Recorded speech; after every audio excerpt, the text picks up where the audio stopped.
What's going on, guys? It's Jimmy here. Welcome to our daily show where we discuss everything going on here in our country that you need to know about here on a daily basis. The FedEx boss has warned of a worldwide recession and outlines plans to close stores, freeze hiring, trim hours, and park planes to cut costs in a worldwide warning of a worldwide recession that is already starting.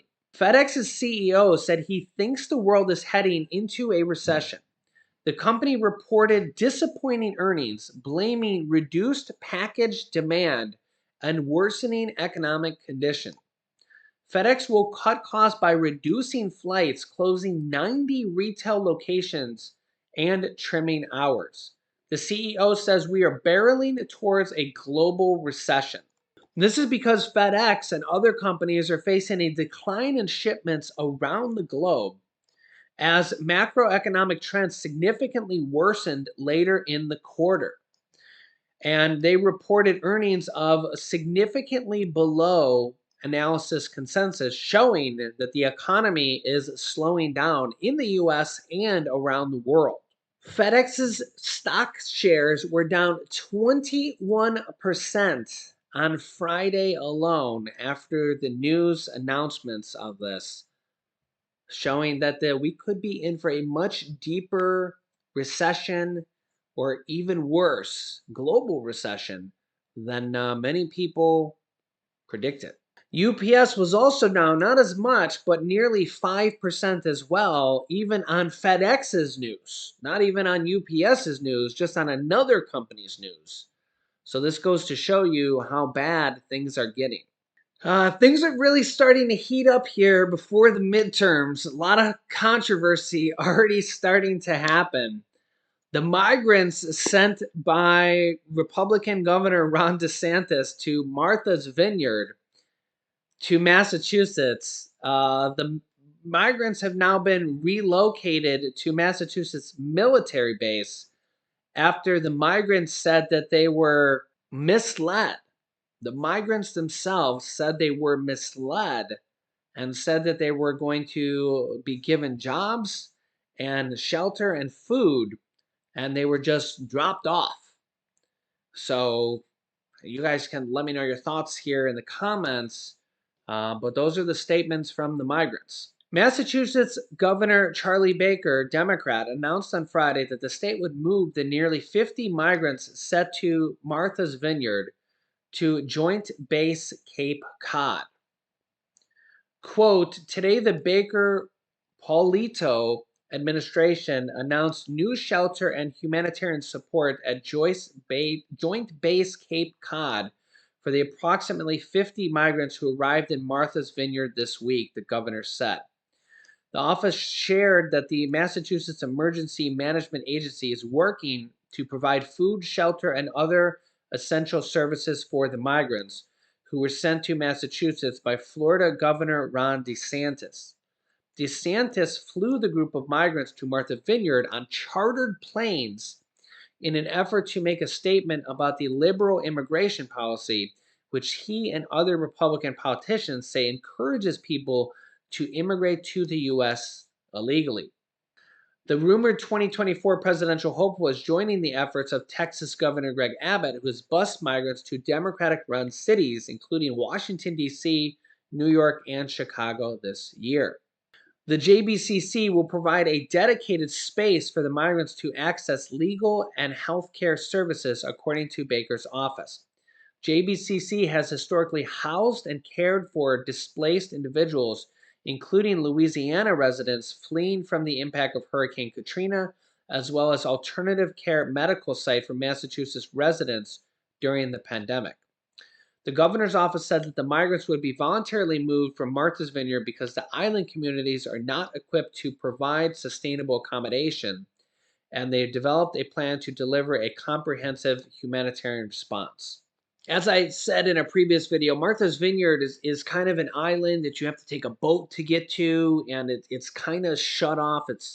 It's really kind of off on its own, and you really can only from my experience, get jobs there in the summer. It's a touristy island there. It's very seasonal, and it's probably not the best place for somebody looking for jobs there and looking to start off. You guys can let me know your thoughts there. I've been there a couple different times, so let me know your thoughts here in the comments. Also, Republican Senator Ted Cruz from Texas confronted by a O'Rourke supporter who is running for um, governor against Greg Abbott on a plane about the Uvalde shootings. Let me know your thoughts here on this one. Like I said, things are really starting to heat up. Check this out. Hey, we're in Houston. I thought we were going to Cancun. That would be unfortunate. What dear? Clinton, disarmed doors for arrival. Cross check. Stand by for on call.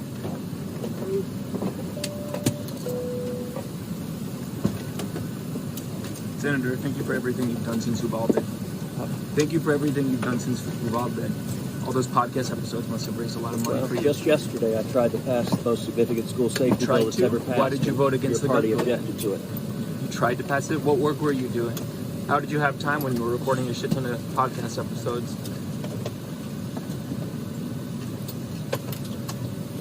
You should ask why the Democrats objected to doubling the number You of should police ask why you don't know how to do your job without referring to other politicians. 15,000 new mental health. You should fix your tie too in your collar. Listen to the man. Let's let him fly in peace. I'm fine. When children can get buried in peace, and we Do you know the facts at all, or are you just going to engage in? No, I know the facts. Do you know any of the names of the Uvalde victims? I do, and ask why Chris Murphy objected and stopped the biggest school safety bill that So ever you didn't passed list any of their yesterday. names, but you again. But you don't know. You don't turned to care a about the Democrat. facts. You're a partisan. That's okay. You're not a partisan. Yeah, let me know your thoughts. What do you think? Who's right? Who's wrong here? There's always two sides of the story. You get to hear both of them there. We're really starting to heat up here before the midterms. It's going to be a lot of this type of stuff here. Yeah. Also, the White House doubles down on Kamala Harris, Vice President's claim that the border is secure. Vice President Kamala Harris insists that the border is secure as illegal migrants set to pass 2 million. Vice President Kamala Harris said, here's what Vice President Kamala Harris had to say. Check this out. Final topic here, since we're here in Texas, I want to ask you about the border. Would you call the border secure? I think that there is no question that we have to do what the president and I asked Congress to do. Is the first request we made. Pass a bill to create a pathway to citizenship. The border is secure, but we also have a broken immigration system, in particular over the last 4 years before we came in, and it needs to be fixed. We're going to have 2 million people cross this border for the first time ever. You're confident this border is secure? We have a secure border in that is a priority for any nation, including ours and our administration.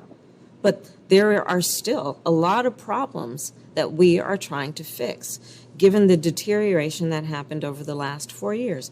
We also have to put in place a law and a plan for a pathway for citizenship for the millions of people who are here and are prepared to do what is legally required to gain citizenship. We don't have that in place because people are playing politics in a state like this and in Congress.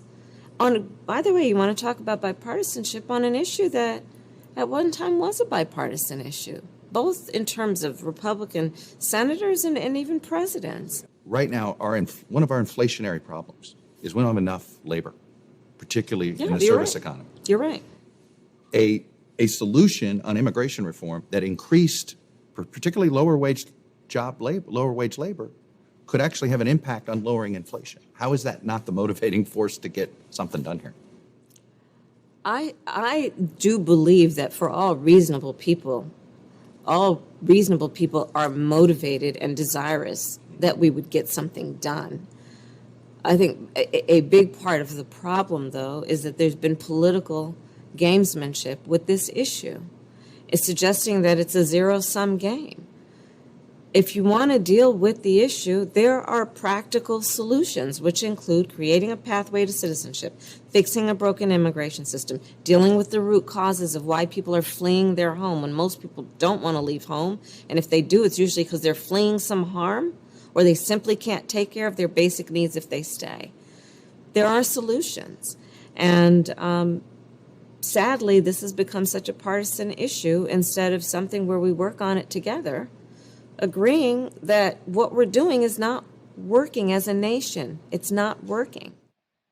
Yeah, so let me know your thoughts here in the comments. Over 2 million people are going to cross the border illegally.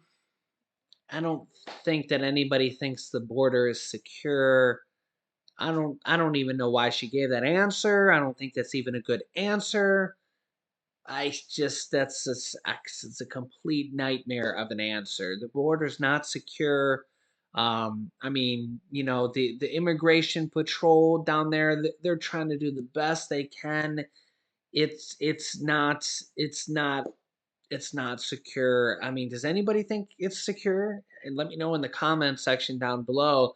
You know, Texas is trying to and spending a lot of money to finish the wall. So yeah, and of course we know former President Donald Trump spent 4 years building the wall and a lot of money as well, and yet we still have these problems.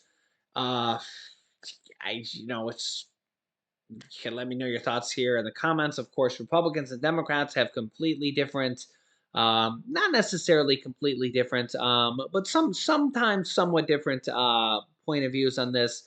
But I don't think very many people think that we have a secure border. 2 million people going to come across the border here, so yeah,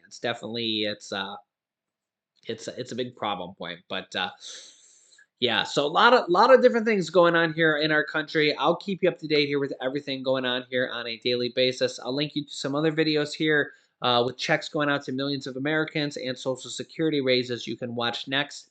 If you haven't subscribed to our YouTube channel yet, make sure to click the subscribe button down below, then the bell icon that appears after you subscribe. It's completely free to do so. This way you won't miss out on new videos to come out here every day on our YouTube channel. And as I said, it's completely free to do so. You can click this video here to watch my next video on new checks that are coming out to Americans here. In this video, I'll keep you up to date here on a daily basis on those. And here is my newest video on Social Security raises of up to $2,400 here, the newest information on that. So click on one of those videos next. Thanks for watching, guys, and I'll see you in the next video.